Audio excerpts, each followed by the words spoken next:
Good morning बच्चों।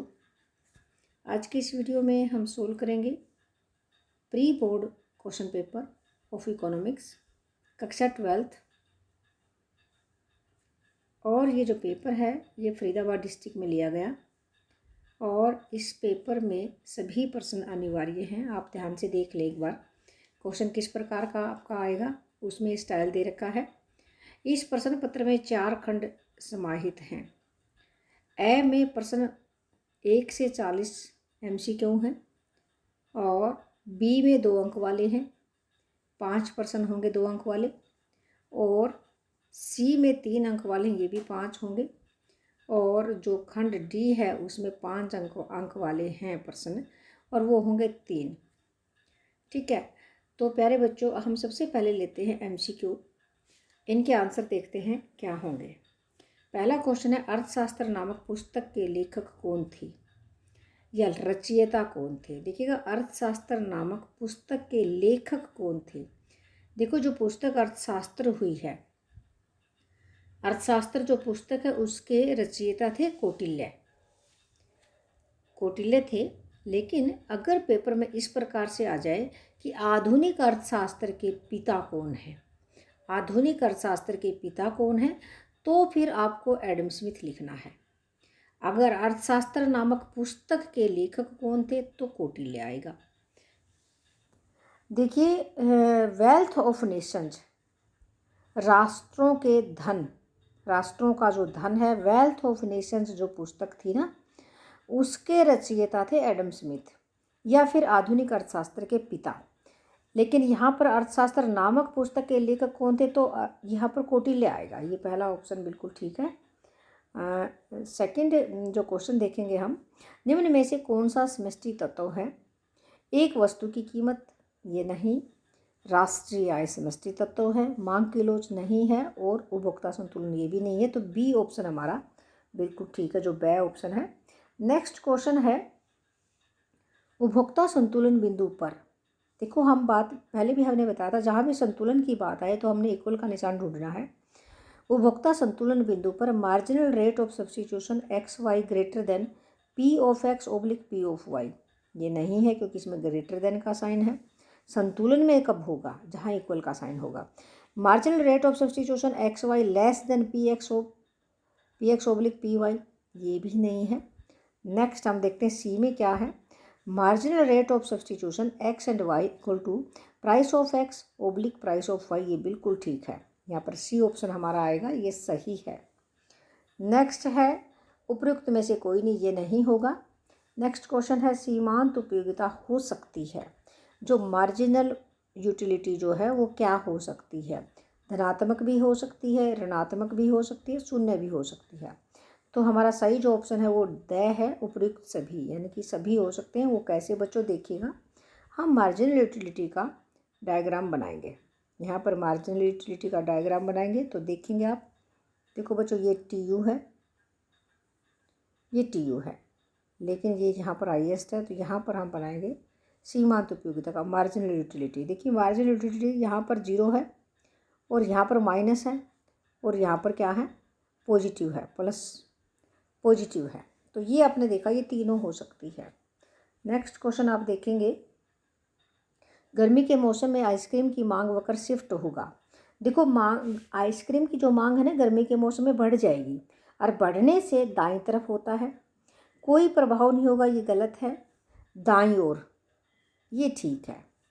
मांग वक्र जो है आइसक्रीम की दाईं ओर खिसक जाएगी।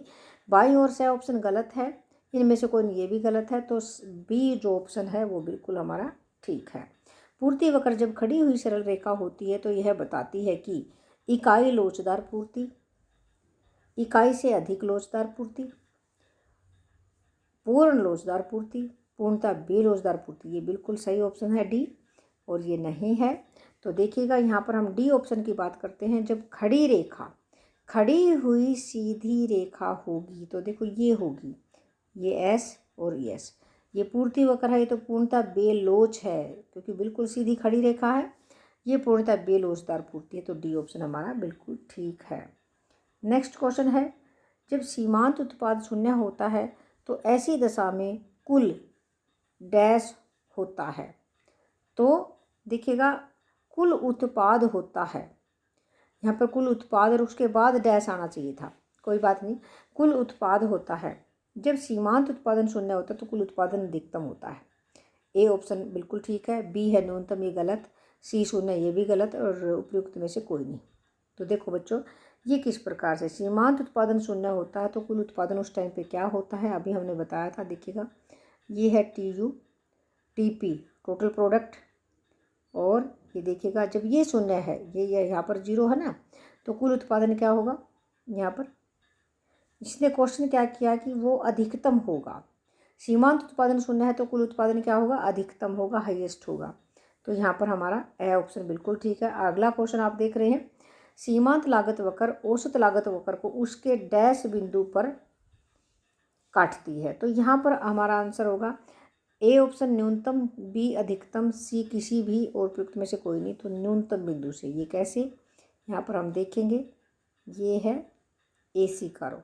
सीमांत लागत वक्र औसत लागत के, ये औसत लागत है और इसके न्यूनतम बिंदु से ये जो सीमांत MC जो है इसके न्यूनतम बिंदु से काटती है इसको, यहाँ से निकलेगी तो मिनिमम जो पॉइंट है वहाँ से ये काटेगी। तो ये ए ऑप्शन हमारा बिल्कुल ठीक है। नेक्स्ट क्वेश्चन है 9वां जो क्वेश्चन है वो इस प्रकार से है, बाजार कीमत का निर्धारण डैश में होता है, कब होता है। तो हम यहाँ पर देखेंगे ए ऑप्शन अति अल्पकाल में, बी अति दीर्घकाल में ये नहीं है, अल्पकाल में ये भी नहीं है, दीर्घकाल में ये भी नहीं है। तो हमारा ए ऑप्शन बिल्कुल ठीक है। देखो समय अति अल्पकाल समय की वह अवधि है जिसमें हम पूर्ति को बिल्कुल भी नहीं बढ़ा सकते और उसको कहते हैं बाजार कीमत। जो अति अल्पकाल में कीमत होगी उसको बाजार कीमत कहते हैं। तो ए ऑप्शन हमारा यहाँ पर ठीक है। नेक्स्ट है सम विच्छेद बिंदु पर फर्म की लाभ तथा हानि होती है। सम विच्छेद बिंदु पर फर्म की लाभ तथा हानि होती है, ना तो लाभ होता है और ना ही हानि होती है, ये ब्रेक इवन पॉइंट होता है। तो लाभ हानि होता है शून्य, ए ऑप्शन बिल्कुल ठीक है। धनात्मक नहीं होगा, ऋणात्मक भी नहीं होगा, इनमें से कोई नहीं, ये भी नहीं होगा। वो कैसे, तो देखिएगा ये हमने आज बनाया था, ये डायग्राम भी बनाया था। ये TR है टोटल रेवेन्यू और ये है टोटल कॉस्ट। तो यहाँ पर ये जो बिंदु हैं दो, ये है समविच्छेद बिंदु, नो लॉस नो प्रॉफिट। तो यहाँ पर ए ऑप्शन बिल्कुल ठीक है हमारा। नेक्स्ट क्वेश्चन हम देखेंगे, संतुलन बिंदु वह बिंदु है जिस पर, हमने देखो बात की है संतुलन बिंदु की। संतुलन का मतलब दोनों पलड़े बराबर, यानी कि बराबर का निशान हमने ढूंढना है। संतुलन बिंदु वह बिंदु है जिस पर मांग अधिक है पूर्ति से, ये नहीं है, मांग और पूर्ति दोनों बराबर हैं। अगला क्वेश्चन देखते हैं, अगला ऑप्शन देखते हैं, मांग पूर्ति से कम है, लेस देन का साइन है, ये पूर्ति से कम है, या फिर कोई नहीं, यहाँ पर क्या आएगा, मांग बराबर है पूर्ति, कुल मांग कुल पूर्ति के बराबर होती है, तो वहाँ पर संतुलन होता है। तो बी ऑप्शन हमारा बिल्कुल ठीक है। अगला क्वेश्चन है, निव्वल लाभ यानी कि शुद्ध लाभ, कुल लाभ में से कुल लागत घटा देंगे। देखो कुल लाभ में से कुल लागत घटाना ये गलत है। निव्वल लाभ यानी कि कुल लाभ में से, कुल आय में से कुल लागत घटाए, कुल आगम में से कुल लागत जाए तो लाभ निकलता है, लेकिन कुल लाभ में से ही कुल लागत घटाना ये मुझे फॉल्स लग रहा है, असत्य है, यानी कि फॉल्स है। अगला क्वेश्चन है, शुद्ध प्रतियोगिता तथा पूर्ण प्रतियोगिता समानार्थी शब्द हैं। नहीं, ये फॉल्स है कि शुद्ध प्रतियोगिता में और पूर्ण प्रतियोगिता में अंतर है। डिग्री का अंतर है, तो कुछ तो अंतर होता है शुद्ध प्रतियोगिता में और पूर्ण प्रतियोगिता में, क्योंकि देखो पूर्ण प्रतियोगिता की जितनी भी विशेषताएं हैं शुद्ध प्रतियोगिता में उसमें पहली 3 विशेषताएं ही आती हैं। तो ये देखिएगा, ये पूर्ण प्रतियोगिता और शुद्ध प्रतियोगिता एक जैसे शब्द नहीं है, बल्कि दोनों में अंतर है। अगला क्वेश्चन है, डॉक्टर मार्शल की प्रसिद्ध पुस्तक प्रिंसिपल ऑफ इकोनॉमिक्स 1890 में प्रकाशित हुई थी। बिल्कुल सही है, ट्रू है, क्योंकि 1890 में ही ये प्रकाशित हुई थी, तो ये ट्रू है, सत्य लिखना हमने। प्रतिष्ठा सूचक वस्तुएं, अज्ञानता तथा गिफन वस्तुएं मांग के नियम के अपवाद हैं। बिल्कुल सही है, ये सत्य है, ये ट्रू है। देखो प्रतिष्ठा सूचक वस्तुएं, अज्ञानता और गिफन वस्तुएं ये तीनों ही मांग के नियम के अपवाद हैं। अगला क्वेश्चन 16वां हमारे पास है, स्थानापन्न वस्तुओं की मांग लोचदार होती है। स्थानापन्न वस्तुओं की मांग लोचदार होती है, ये सही है, ट्रू है, क्योंकि जो स्थानापन्न जिनके उपलब्ध होते हैं, अगर उसके जैसे दो वस्तुएं हैं एक्स और वाई, ये दोनों स्थानापन्न वस्तुएं, अगर एक्स की कीमत अप जाती है तो ये जो एक्स का जो उपभोक्ता है वो वाई की मांग करने लग जाता है, इसकी डिमांड बढ़ जाती है। तो वो लोचदार लचीलापन है। ऐसा नहीं है कि उसी की चाहे कितनी महंगी वस्तु उसी को खरीदेगा, नहीं, वो दूसरी वस्तु की तरफ शिफ्ट हो जाएगा। तो इसलिए ये लोचदार होती, बिल्कुल सही है। अगला क्वेश्चन है, औसत उत्पादन बराबर है TP/L तथा MP सीमांत उत्पादन बराबर है TP(n) माइनस में TP(n-1). ये भी बिल्कुल ठीक है और ये भी बिल्कुल ठीक है, तो ये सत्य है। 18वां क्वेश्चन जो है, निम्न में से कौन सा सही है? TC = TFC × TVC, ये गलत है। TC = TFC जमा TVC, ये बिल्कुल ठीक है। टोटल फिक्स्ड कॉस्ट जमा टोटल वेरिएबल कॉस्ट, और TFC बटे TVC, ये नहीं है। TC = TFC - TVC, ये भी नहीं है, तो ये बी ऑप्शन हमारा बिल्कुल ठीक है, TFC जमा TVC। ये देखो, इसको हम डायग्राम से भी दिखा सकते हैं। ये टोटल फिक्स्ड कॉस्ट है, टोटल फिक्स्ड कॉस्ट, और ये टोटल वेरिएबल कॉस्ट है, यानी कि VC है, और जब इन दोनों को जोड़ देंगे तो ये हो जाएगा TC। क्या हो जाएगा? ये TC। तो हमने ये देखा कि ये बी ऑप्शन हमारा बिल्कुल ठीक है। नेक्स्ट क्वेश्चन 19वां आपके सामने है बच्चों, देखेंगे। न्यूनतम समर्थन कीमत मिनिमम सपोर्ट प्राइस से खाद्य सुरक्षा में सहायता मिलती है। खाद्य सुरक्षा में सहायता मिलती है, बिल्कुल, कि जो किसान जो हैं उनको न्यूनतम समर्थन कीमत देने से खाद्य सुरक्षा में सहायता मिलती है। इनकी खाद्य जो है, खाद्य पदार्थ हैं, उनकी सुरक्षा होती है क्योंकि किसानों की सुरक्षा से। तो ये ठीक है, ये ट्रू है। न्यूनतम समर्थन कीमत से खाद्य सुरक्षा में सहायता मिलती है, ट्रू है। नेक्स्ट है, अल्पाधिकार में कुछ विक्रेता होते हैं। अल्पाधिकार में कुछ विक्रेता होते हैं, ये सही है। अल्प होता है थोड़े से, यानी कि कुछ विक्रेता होते हैं, ये ट्रू है। अगला है, समष्टि अर्थशास्त्र में अध्ययन किया जाता है। किस चीज़ का अध्ययन किया जाता है? हम नेक्स्ट पेज पर चलते हैं। एक वस्तु के बारे में नहीं, एक वस्तु की कीमत निर्धारण नहीं, समस्त इकाइयों का अध्ययन या व्यक्तिगत इकाइयों का अध्ययन, ये नहीं है। ये यहाँ पर ये ठीक है, सही ऑप्शन बिल्कुल ठीक है कि समस्त इकाइयों का अध्ययन किया जाता है। अगला क्वेश्चन है, माल सूची निवेश में शामिल किया जाता है। निर्मित माल, अर्धनिर्मित माल, कच्चा माल या उपरोक्त सभी, ये बिल्कुल ठीक है। इसमें माल सूची निवेश में, जैसे कि नाम से ही स्पष्ट है, माल सूची निवेश में यानी कि सभी प्रकार के निर्मित भी, अर्धनिर्मित भी और कच्चा माल भी, ये सभी आएंगे, इसलिए डी ऑप्शन बिल्कुल ठीक है। सही विकल्प चुने। NDP/FC, GNP/FC माइनस मूल्य ह्रास, ये तो सही नहीं है क्योंकि GNP में से अगर मूल्य ह्रास घटाए तो NNP आएगा, NDP/FC ये नहीं आएगा, ये गलत है। अगला है, GNP/MP = NNP/FC जमा विदेशों से प्राप्त नेवल कारक आय।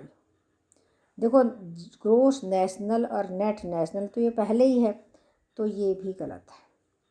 अगला क्वेश्चन है, GDP GNP माइनस विदेशों से प्राप्त नेवल कारक आय, ये ठीक है। GNP में से नेशनल को और अगर नफिया या नीफा घटाएंगे तो GDP बन जाएगा। देखो, G और P पहले ही है, और नेशनल में से विदेशों से प्राप्त नेवल कारक आय घटाएंगे तो ये बिल्कुल सही ऑप्शन है। NNP/FC, NDP/MP माइनस में नेवल आय प्रत्यक्ष कर, ये भी गलत है। तो यहाँ पर सी ऑप्शन बिल्कुल ठीक है। अगला क्वेश्चन है, भारत में राष्ट्रीय आय समिति का गठन कब हुआ? 1949 में हुआ था, ए ऑप्शन बिल्कुल ठीक है। 1949 में। ये योजना आयोग का गठन 1950 में हुआ था। पहली औद्योगिक नीति 1948 की थी। 1951 में पहली पंचवर्षीय योजना शुरू की गई थी, तो यहाँ पर ये ए ऑप्शन बिल्कुल ठीक है। नेक्स्ट क्वेश्चन है, दोहरी गणना के फलस्वरूप राष्ट्रीय आय का अत्यधिक अनुमान लग सकता है, अल्प अनुमान लग सकता है, सही अनुमान लग सकता है, उपरोक्त सभी नहीं, अत्यधिक अनुमान लग सकता है, क्योंकि जितनी बार काउंटिंग होगी उतने ज़्यादा अनुमान लग सकता है। किसी अर्थव्यवस्था में आय और उत्पादन का संतुलन स्तर वहाँ होता है जहाँ पर aggregate demand is equal to aggregate supply, aggregate demand greater than aggregate supply, aggregate demand less than supply, और इनमें से कोई ये भी नहीं आएगा। तो पहला ऑप्शन बिल्कुल ठीक है, aggregate demand is equal to aggregate supply. Next है, गुणक का न्यूनतम मूल्य कितना होता है। देखो बच्चों, गुणक जो है, गुणक का जो न्यूनतम मूल्य है वो कितना होगा। तो यहाँ पर हम देखेंगे गुणक का न्यूनतम मूल्य 0 होगा। यहाँ पर कितना होगा, 0 होगा। तो आगे हम देखते हैं नेक्स्ट, शाख नियंत्रण से अभिप्राय है शाख का विस्तार, शाख का संकुचन। सही ऑप्शन है शाख का विस्तार तथा संकुचन, और इनमें से कोई नहीं। तो देखो शाख नियंत्रण, देखिए शाख नियंत्रण में शाख का विस्तार और संकुचन दोनों ही आते हैं। सही ऑप्शन बिल्कुल ठीक है। आगे है, निम्न में से कौन सी निकट मुद्रा है। निम्न में से कौन सी निकट मुद्रा है। निकट मुद्रा वो होती है जिसको जल्दी ही निकट भविष्य में पैसे में कन्वर्ट करवा लिया जाता है मुद्रा में।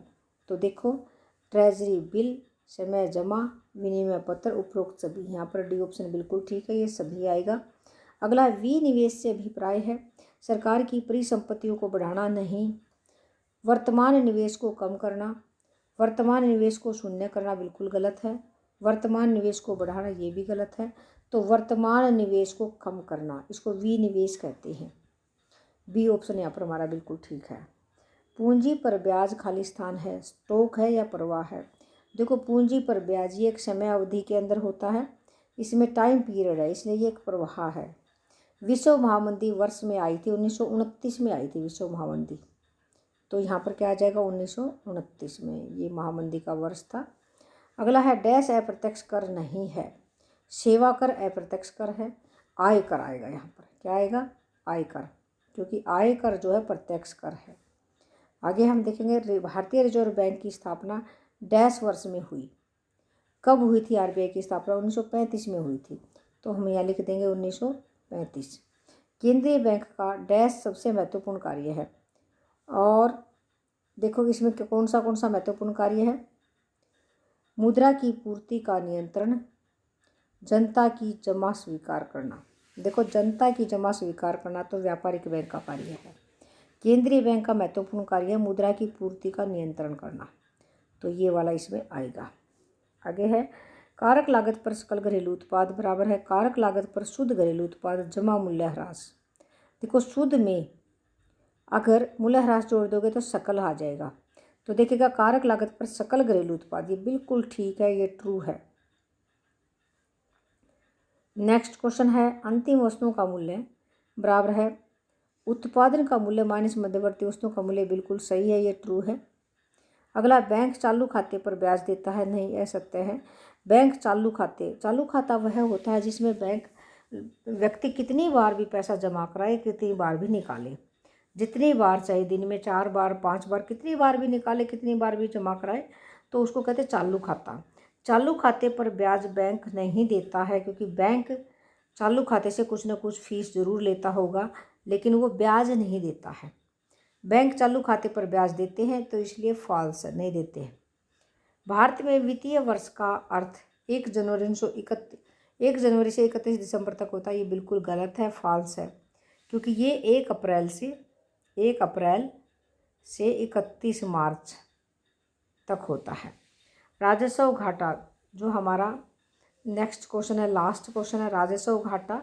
राजस्व व्यय माइनस में राजस्व प्राप्तियां होता है, लेकिन यहाँ क्या है, राजस्व प्राप्तियां कम है, राजस्व व्यय ज़्यादा। वही बात है, राजस्व व्यय ग्रेटर देन राजस्व प्राप्तियां, बिल्कुल ठीक है। यहाँ पर ये क्या बताना था इसमें हमने कि देखिएगा, ये ट्रू और फॉल्स बता रहे थे, ये ट्रू है। भारत में वित्तीय वर्ष, ये फॉल्स है।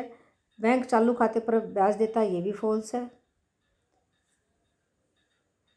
अंतिम वस्तुओं का मूल्य उत्पादन का मूल्य माइनस मध्यवर्ती वस्तुओं का मूल्य, ये बिल्कुल ट्रू है।